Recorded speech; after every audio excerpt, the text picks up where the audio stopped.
She got her own house. She got her own house. She got her own house.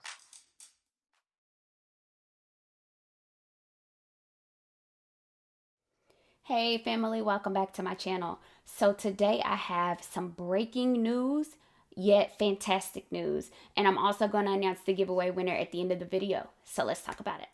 So it is no secret that Naca is on the conservative side when it comes to affordability and what they'll approve you for. They don't want you living what they would consider beyond your means. So their debt to income ratios are lower than most other lenders. I think even with an FHA loan, you can get a little bit more bang for your buck than you can with Naca. But like I said, that is in line with Naca's mission of stabilizing neighborhoods, not having people living beyond their means. They want you to have money left over at the end of the month so that you're not getting foreclosed on. So that's the rationale behind why they only approve you for a little bit, okay? Well, I won't say a little bit, but below average, I'll just say that. But as we all know, the interest rates have been going crazy the past 2 months, 2.5 months. Housing prices for anybody that has been trying to buy a house since late 2020 have been off the charts. So because of that, I'm so happy that Naca was paying attention because they have increased the front end debt to income ratio by 2 percentage points. It was 31%, now it is up to 33%.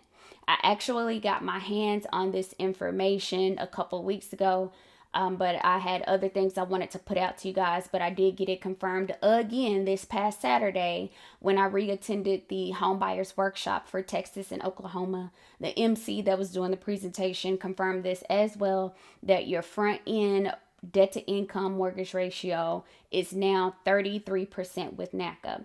That does not change the back end. It is still 40%. I've already gone over this in detail in a video. That video is still relevant, so I will go ahead and link it here so that you can take a look at that. But the only thing that has changed is that it is going from 31 to 33%. So you may be wondering, okay, what is this talk about front end and back end? What even is that? So the front end debt to income ratio is the maximum amount of your income that is allowed to be put towards your mortgage. So the front end is now 33%.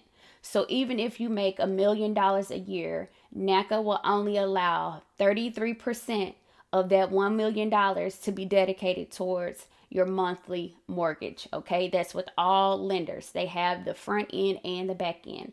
Now the back end is your entire debt to income ratio. Okay, so most of Americans, unfortunately, I talked about this in my last video, have a lot of debt or have some debts. Okay, so if you have debt, then you need to be looking at your back end affordability.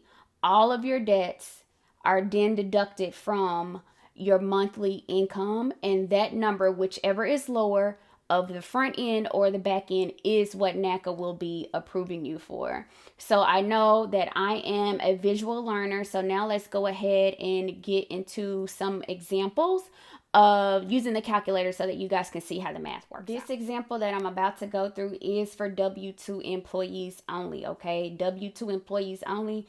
Let's get into this math. Okay, just for a quick refresher, you're going to need to understand how you're getting paid, okay? Whether you're salary versus hourly, that's going to determine what you do next. If you are hourly, you need to take your paychecks. If you are paid bi-weekly, which is twice a month, or if you are paid semi-monthly, which is the 15th and the last business day of the month, weekly, which is obviously every week, or once a month, which is obviously just one time a month, that's going to determine what you multiply your paychecks by. Okay, so obviously if you get paid once a month, take your paycheck, multiply by 12.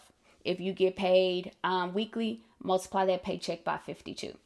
If you get paid semi-monthly, then multiply that paycheck by 24. If you get paid bi-weekly, then multiply that paycheck by 26. Okay, so just make sure that you do it right in the beginning, because you may get thrown off a little bit when you go to calculate your affordability if you don't calculate your paychecks properly. All right, now let's keep this nice and easy. Say that you're a salaried employee, that you make $100,000 a year. Go ahead and take that $100,000, divide that by 12, and you get $8,333. Okay. Now, under the old way, you would then multiply that by 31%, which equals $2,583. Okay. But now, under the new rules that are effective now, take that same $100,000 and then divide it by 12 again, and then this time instead times it by 33%. And as you can see, you get $2,750. You subtract the original amount, $2,583, and that increased your buying power on the front end by $167.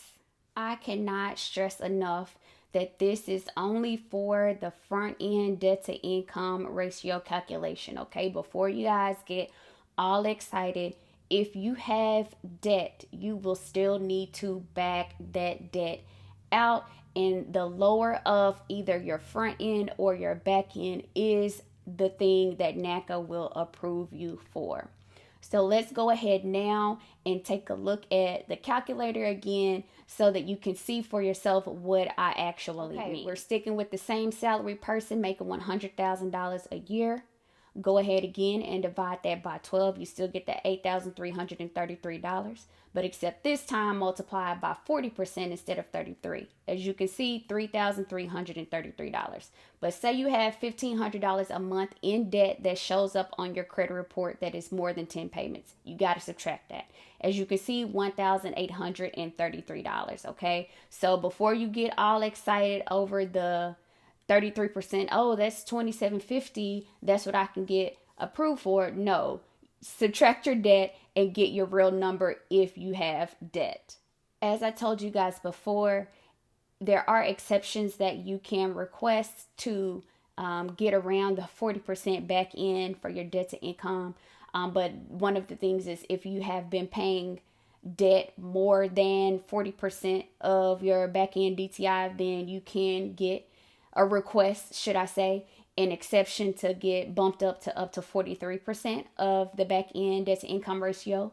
But a Naca employee said that they don't like doing this, or they like to advise members not to take this route, because if something went wrong, or like the property taxes weren't calculated, or something happened along the way, your income changed or something happened along the way, and you as you're going through the qualification process and underwriting, you go ahead and request your max and get an exception approved for 43%. That is as high as it goes. So if something happens when you're getting ready to close on your home and you need more money from Naca or through your Naca loan or Bank of America, however you want to look at it, you will be dead in the water and you will lose your house, because the absolute max that you can get is 43% on the back end of your debt to income ratio. So just keep that in mind. I know we all want to get as much house as we possibly can, especially with this market. It's getting harder and harder every single day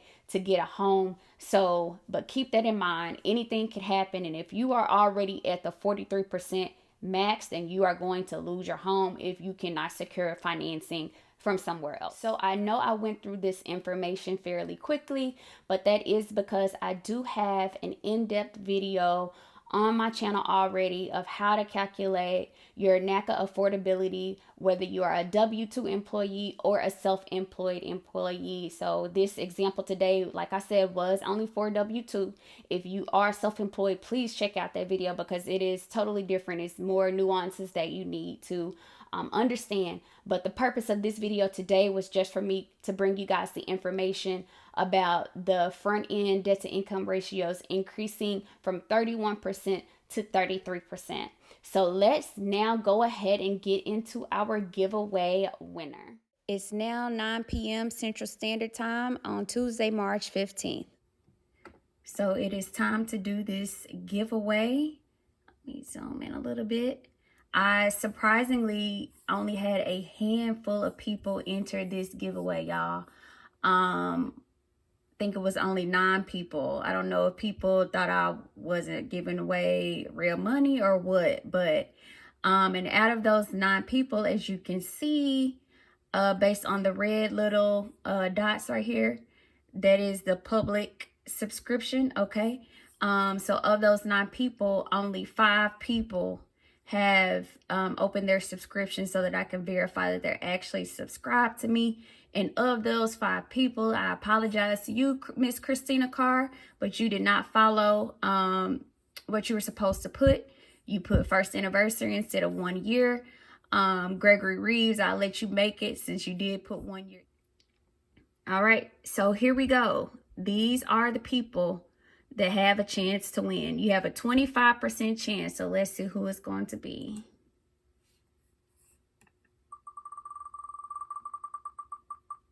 And the winner of the $50 Walmart e-gift card is Chastity Sandage. Congratulations, Chastity. In the comment, make a fresh comment with your email. It may delete you.